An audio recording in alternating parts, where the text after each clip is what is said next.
दोस्तों नमस्कार। आज मैं आपके बीच में आई हूँ एक शंका का समाधान करने के लिए। मेरे पास बहुत श्रोताओं के प्रश्न इस प्रकार के हैं कि मन और चित्त दोनों में क्या अंतर है? मन और चित्त क्या अलग-अलग हैं अथवा एक ही हैं? मतलब इसमें फ़र्क समझना ज़रूरी है। दोस्तों आज इसी विषय को लेकर हम कुछ विचार करेंगे। आपका इस मीटिंग में स्वागत करती हूँ। मैं संबोधि श्री आपके साथ में जुड़कर, आपके साथ बैठकर हम इस विषय पर आपस में मिलकर विचार विमर्श चिंतन करेंगे कि चित्त और मन क्या दोनों अलग अलग हैं या दोनों एक हैं।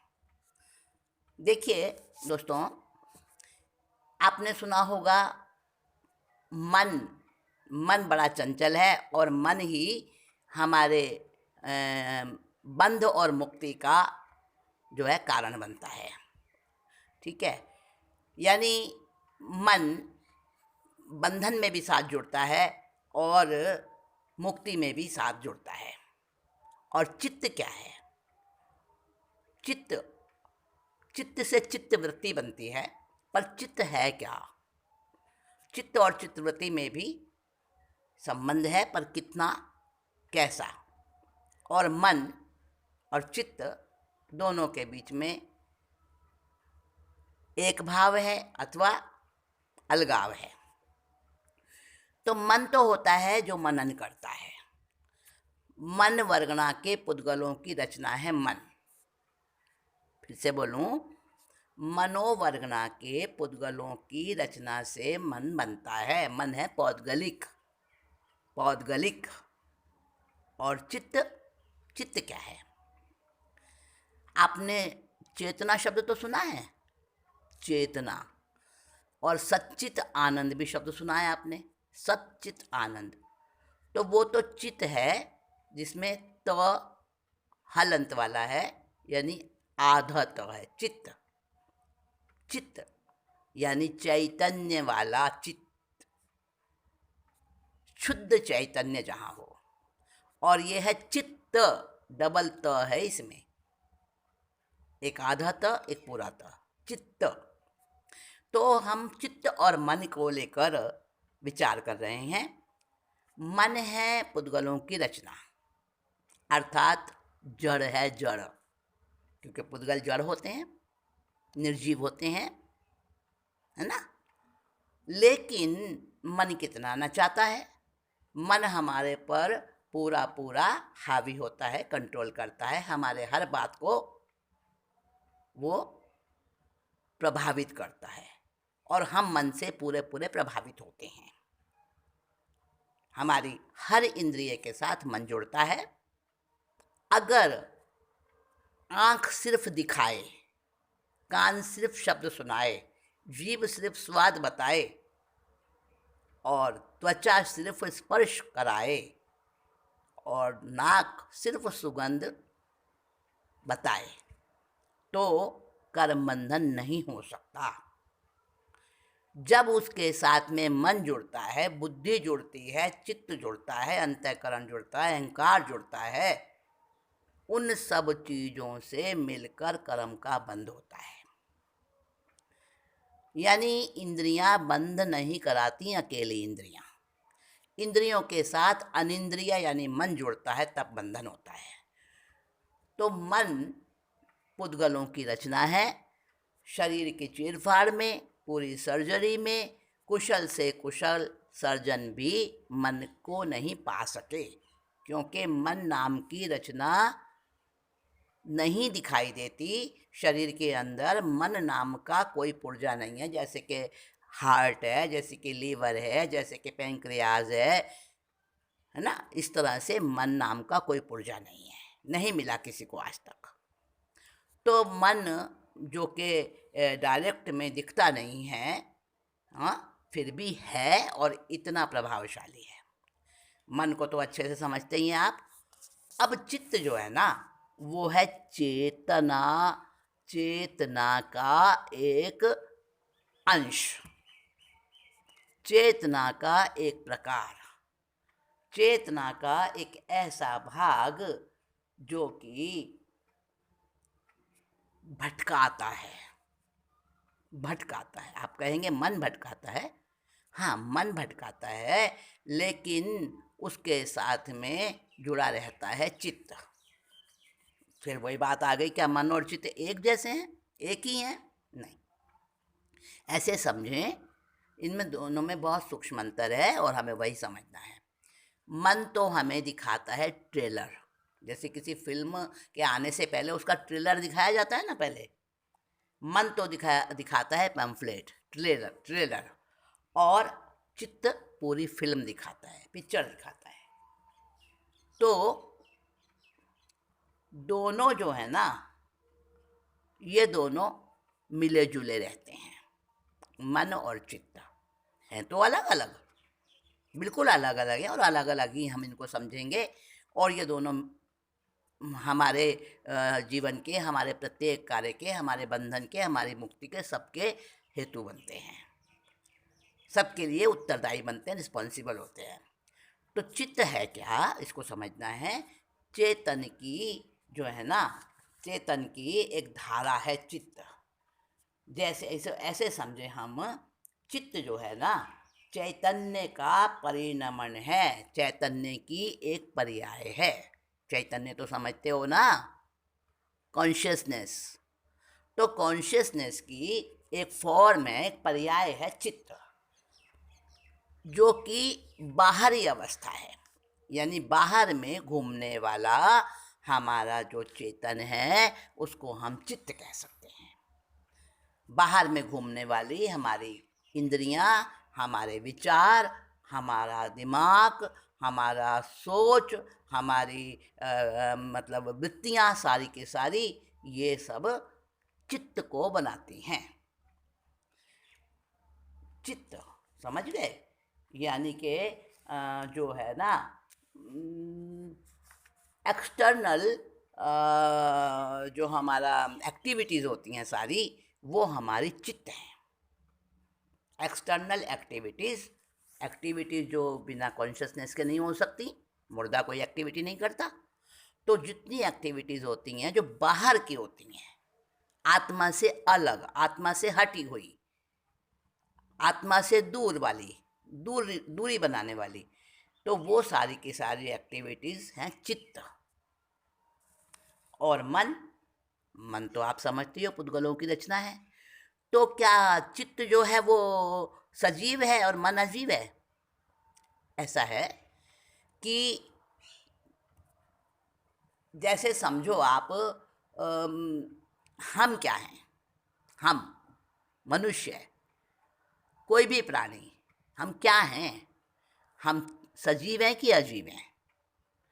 भाई अजीब तो हमारा शरीर है, पुद्गलों की रचना है, पुद्गलों से बना है, परमाणुओं से बना है, अणु परमाणुओं से, इसलिए वो अजीब है, शरीर तो जड़ है। और उसके अंदर रहने वाला आत्मा वो चेतन है। तो हम जड़ और चेतन का मिक्सचर हैं।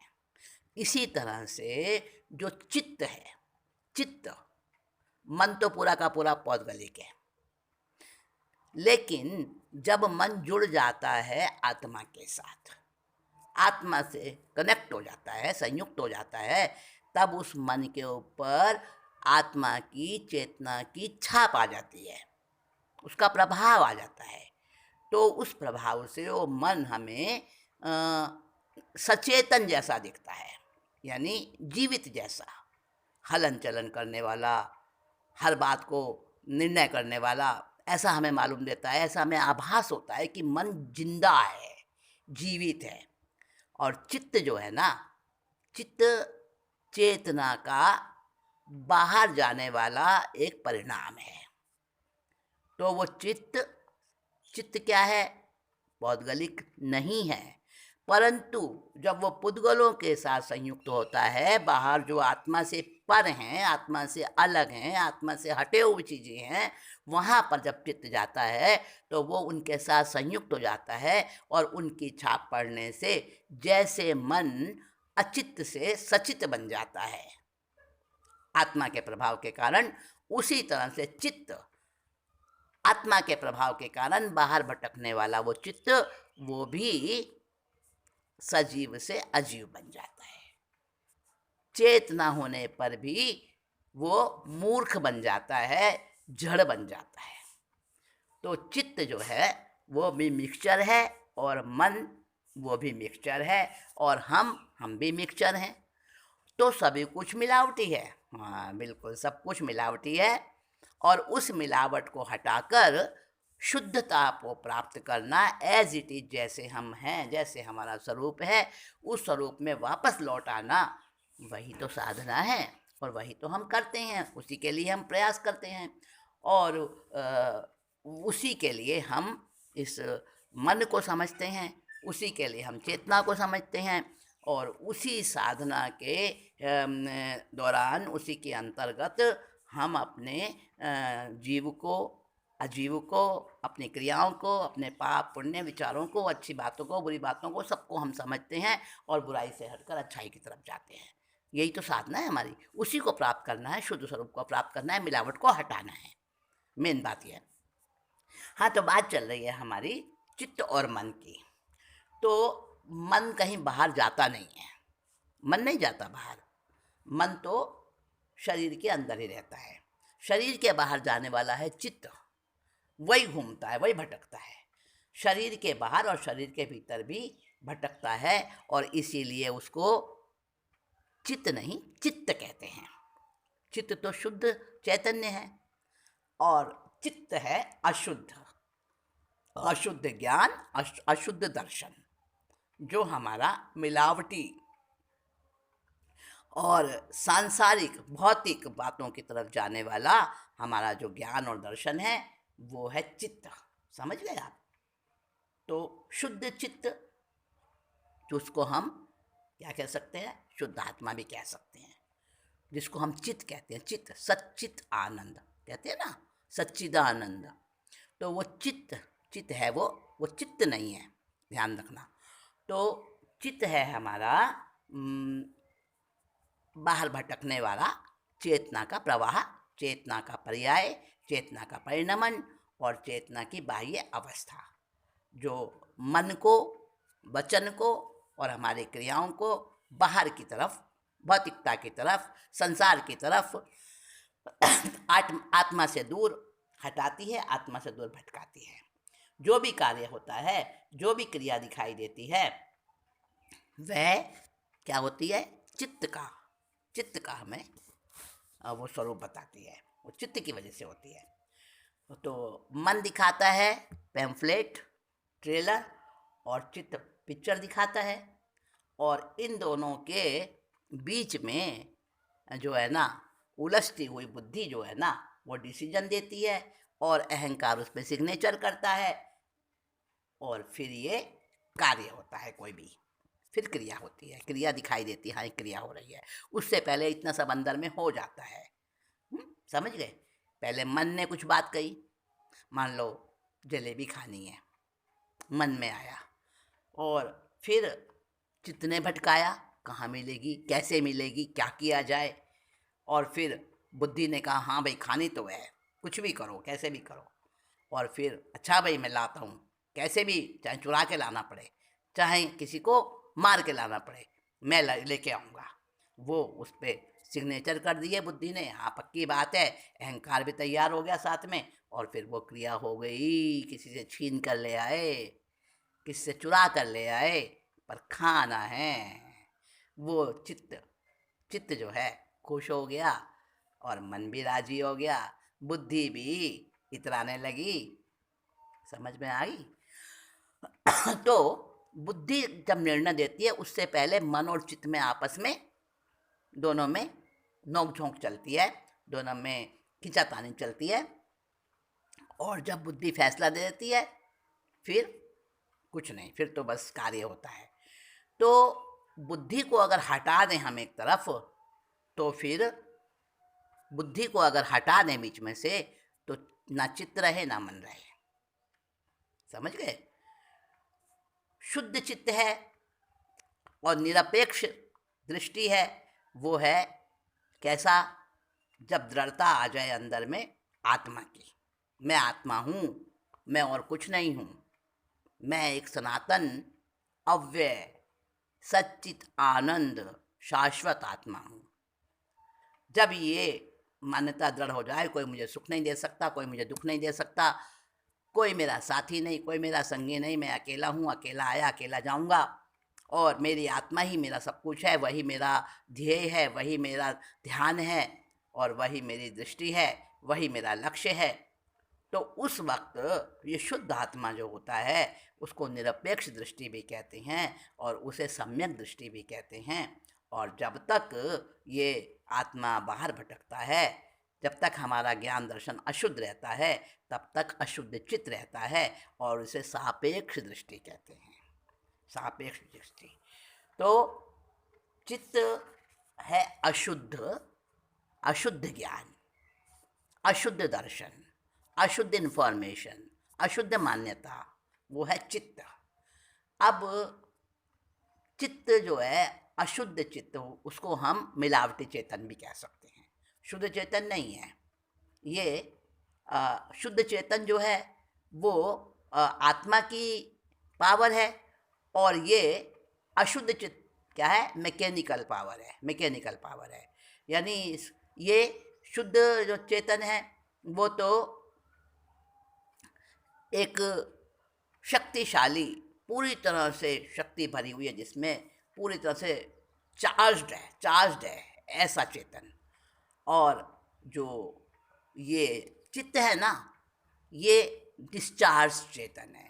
धीरे धीरे इसमें से अशुद्धता निकल रही है और ये व्यवहार में काम कर रहा है, दिख रहा है करता हुआ, इसकी क्रियाएं दिख रही हैं, तो इसे व्यवहारिक चेतन भी कह सकते हैं, मैकेनिकल चेतन भी कह सकते हैं, और अशुद्ध चित्त और मिश्र चेतन भी कह सकते हैं।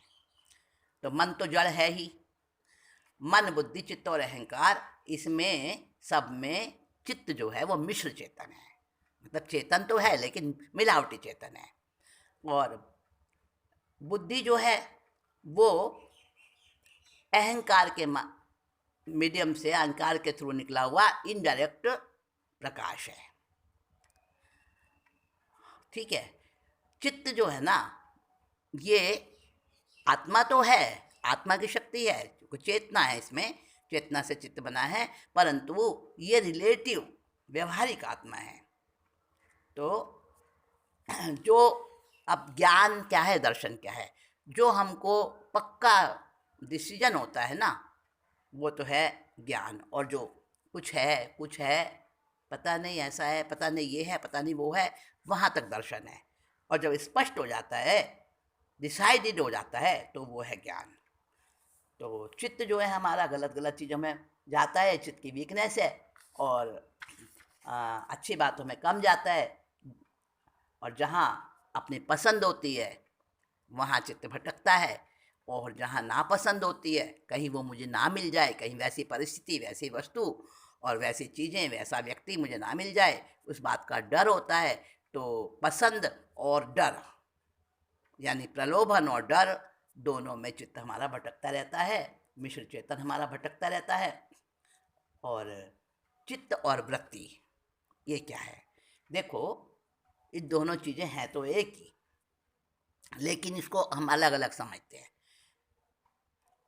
जैसे किसी को मान लो कोई वस्तु अच्छी लगती है, मान लो किसी को रसगुल्ला अच्छा लगता है, बहुत अच्छा लगता है, उसको खाने में बड़ा सुख मिलता है, तो उसकी चित्त वृत्ति जो है ना, कहीं से कहीं बैठा हो, हाँ, अपने घर में बैठा है, कहीं और बैठा है, कहीं पढ़ रहा है, कहीं कुछ काम कर रहा है, तो उसकी चित्त वृत्ति कहाँ पहुँच जाएगी? उस रसगुल्ले में पहुँच जाएगी। और तब उसको कहेंगे कि चित्त भटक गया और बाहर में पहुंच गया, कहीं दूसरी जगह पहुंच गया, दूसरी वस्तु में पहुंच गया। जब दूसरी वस्तु में पहुंच जाता है तो उसे वृत्ति कहते हैं। चित्त तो है वहीं जहाँ है, अपने शरीर में ही, अपने आप में ही, लेकिन चित्त वो है, और जहाँ भटक के दूसरी जगह पहुंचा ना, किसी पसंद की चीज़ में पहुंचा, किसी और विचार के अंदर पहुंच गया, तो वो हो गई चित्त वृत्ति। तो अज्ञानता के कारण ये मैटर में और मैन मेड मटेरियल वस्तुओं में, संसार के पदार्थों में इंद्रियों के पदार्थों में, विषयों में, पद प्रतिष्ठा में ये हमारी चित्तवृत्ति भटकती रहती है। और जब तक भटकती है तब तक हम जो है ना सही रूप में साधक नहीं बन पाते, साधना नहीं हो पाती हमारी, साधना सही दिशा में नहीं जा पाती। जब कोई भी दुनिया की कोई वस्तु हमारे चित्त को ना खींचे, चित्त का हरण ना करे, तब समझो कि हम पूरी तरह से अच्छे साधक बन गए हैं। तो चित्त को हम कैसे समझें? चित्त को आत्मा के अंदर स्थिर करें, चित्त को हम चित्त बना लें, चित्त बना लें। वैसे चित्त ही था ये, लेकिन अब ये चित्त बन गया। हम माला भी करते हैं, हम स्वाध्याय भी करते हैं, हम कोई धर्म ध्यान भी करते हैं, कुछ भी कार्य करते हैं, तो चित्त हमारा बार बार भटकता रहता है। तो वो बाहर ना भटके, उसके लिए हमें प्रयास करना। कैसे प्रयास करना? जैसे ही बाहर जाए उसको खींच के अंदर लाओ, फिर से बिठाओ। एक छोटा बच्चा होता है ना, वो बार बार पानी की तरफ जाता है, दरवाजे की सीढ़ियों की तरफ जाता है, तो माँ उसे पकड़ पकड़ के बार बार बिठाती है, फिर पकड़ के लाती है, फिर जाता है, फिर पकड़ के लाती है। वैसे ही ये हमारा चित्त ये भटका हुआ है बहुत समय से, पता नहीं किन किन योनियों में, किन किन गतियों में हम जो है घूमते रहे हैं। तो हमारा ये परमानेंट अभी बना नहीं है, शुद्ध अवस्था में आया नहीं है। तो इस चित्त को आप कहेंगे तो मन है, नहीं, मैंने कहा ना मन और चित्त में बहुत थोड़ा सा सूक्ष्मता का अंतर है, सूक्ष्म अंतर है। तो ये चित्त ही हमें इमोशनल करता है और चित्त ही हमें चोर बनाता है, चित्त ही हमें रॉन्ग बिलीफ में ले जाता है ना। तो हमें मतलब अशुद्ध विचार, बाहरी, पौद्गलिक, सांसारिक और आत्मा से दूरी बनाने वाली जो चीज़ें हैं, समझ लो बस वहीं हमारा चित्त जो है ना वो प्रबल होकर सामने खड़ा हो जाता है। तो चित्त को हमें चित्त बनाना है, चित्त को चित्त बनाना है जो सच्चित आनंद हमें दे सके और हम सच्चिदानंद रूप बन जाएं। तो दोस्तों, समझाने की मैंने कोशिश की है चित्त और मन को, पर आप ये ना समझो कि चित्त और मन अलग अलग हैं।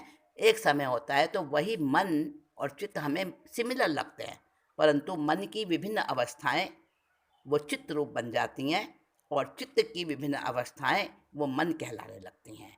ये बहुत गड्ढ-मड्ढ हो गए हैं आपस में, एक दूसरे से इतने ज़्यादा घुले मिले हो गए हैं ना कि इनको अलग करना बड़ा मुश्किल है। लेकिन अलग किया जा सकता है जब हम ध्यान में, मेडिटेशन में और अपने आप को समझने में, अपने विचारों को समझने में जब हम लग जाते हैं, अंदर की आवाज़ को, अंतर्नाद को जब हम सुनने की कोशिश करते हैं और उस अंतर्नाद में हमें समझ आने लगता है कि चित्त अलग है, मन अलग है, बुद्धि अलग है और चेतना अलग है। ठीक है? तो ये सब अनुभूति के विषय हैं। मैं तो केवल समझा सकती हूँ, इशारा दे रही हूँ, और ज्ञानियों ने भी केवल हमें इशारे ही दिए हैं और बाकी का काम हमारा है। हमें अनुभूतियाँ करनी है, उसको प्रैक्टिकली हम उसको करेंगे, तब हमें उसकी एक एक चीज़ की समझ आती जाएगी। जैसे जैसे हम साधना में आगे बढ़ेंगे वैसे वैसे हमारे सामने रहस्य खुलते जाएंगे। चित्त और मन अलग अलग बिल्कुल हमें दिखाई देंगे, समझ में आएंगे। दोस्तों, वैसी साधना हम करें, इसी मंगल भावना के साथ मैं भी आपसे विदा लेती हूँ। नमस्कार, जय श्री हिंद। दोस्तों नमस्कार।